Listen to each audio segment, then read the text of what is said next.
Goldilocks and the Three Bears. Once upon a time, there were 3 bears who lived together in a house of their own in a wood. One of them was a little small wee bear, and one was a middle-sized bear, and the other was a great huge bear. They had each a pot for their porridge, a little pot for the little small wee bear, and a middle-sized pot for the middle bear, and a great pot for the great huge bear. And they had each a chair to sit in, a little chair for the little small wee bear, and a middle-sized chair for the middle bear, and a great chair for the great huge bear. And they each had a bed to sleep in, a little bed for the little small wee bear, and a middle-sized bed for the middle bear, and a great bed for the great huge bear. One day, after they had made the porridge for their breakfast and poured it into their porridge pots, they walked out into the woods while the porridge was cooling, that they might not burn their mouths by beginning to eat it too soon. And while they were walking, a little girl came into the house. This little girl had golden curls that tumbled down her back to her waist, and everyone called her Goldilocks. Goldilocks had been walking through the woods on her way to her grandmother, but she had taken a shortcut and lost her way. After wandering around the woods for a very long time and starting to despair of ever seeing her grandmama or her parents again, she came across a little house. She was very relieved because she was certain that whoever lived in the house would help her. You see, she did not know that the house belonged to the 3 bears. Goldilocks went up to the house and knocked on the door, but nobody answered.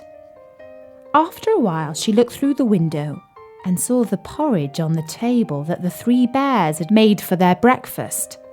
She said to herself, "Oh, how I wish I could eat some of that porridge. I'm so very hungry." Now, perhaps Goldilocks should have waited till the bears came home, and then perhaps they would have asked her to breakfast, for they were good bears, a little rough or so, as the manner of bears is, but for all that, very good-natured and hospitable. But Goldilocks did something rather naughty. She tried the latch on the door of the house and found that it was open. Because you see, the bears didn't expect that anyone would come along and steal their porridge, and so they hadn't bothered to lock the door of the house when they went out. Goldilocks went inside.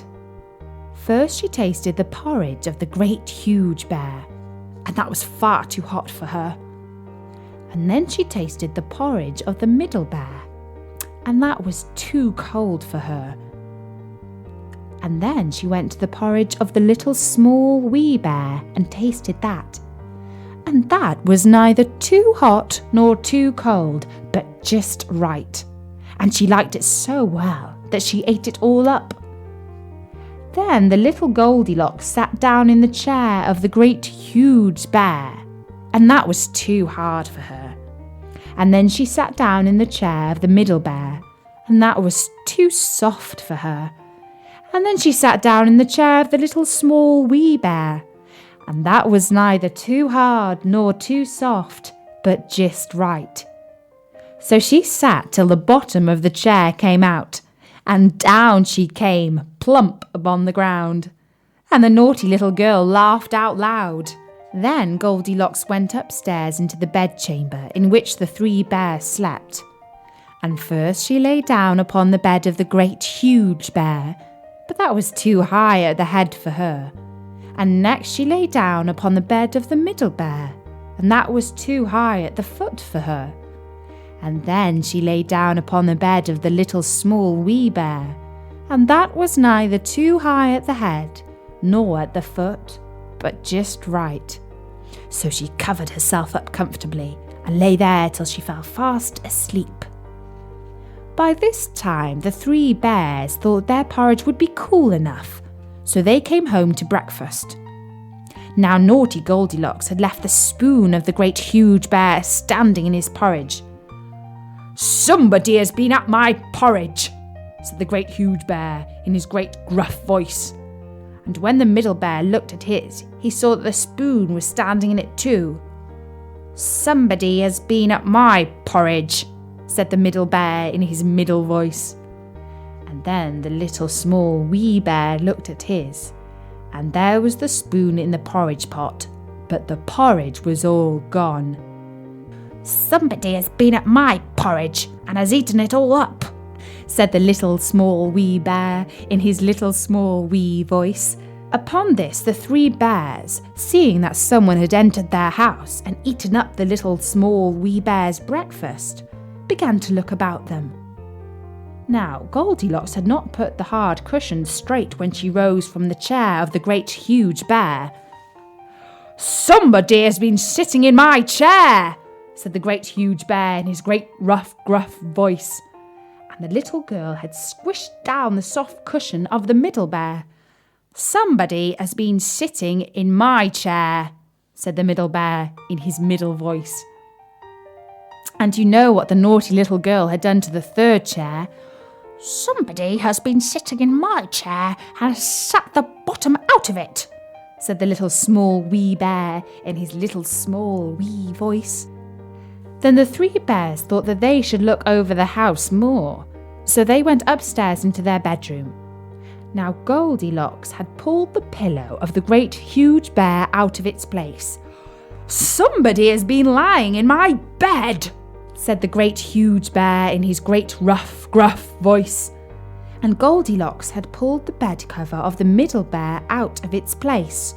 "Somebody has been lying in my bed," said the middle bear in his middle voice. And when the little small wee bear came to look at his bed, there was the bed cover in its place, and the pillow in its place upon the bolster, and upon the pillow was a pool of golden curls, and the angelic face of a little girl snoring away fast asleep. "Somebody has been lying in my bed, and here she is," said the little small wee bear in his little small wee voice.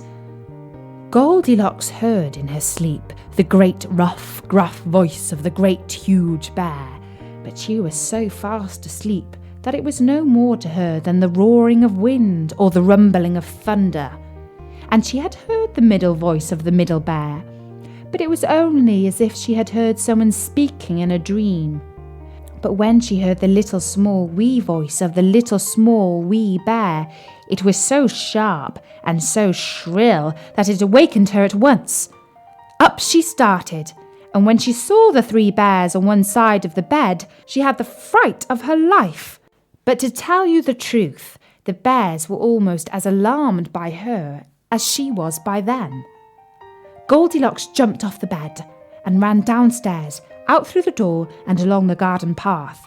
She ran and she ran until she reached the house of her grandmamma. And when she told Granny all about the house where the three bears lived in the wood, Granny said, My, what a wild imagination you have, child." But Goldilocks knew that the story was true. And as for the three bears, from then on, whenever they went out of their little house in the woods, they always locked the door in case Goldilocks came back and stole their porridge again. But they need not have worried about little Goldilocks, for as long as she lived, she never took anything again that didn't belong to her, unless, of course, she had the permission of the owner.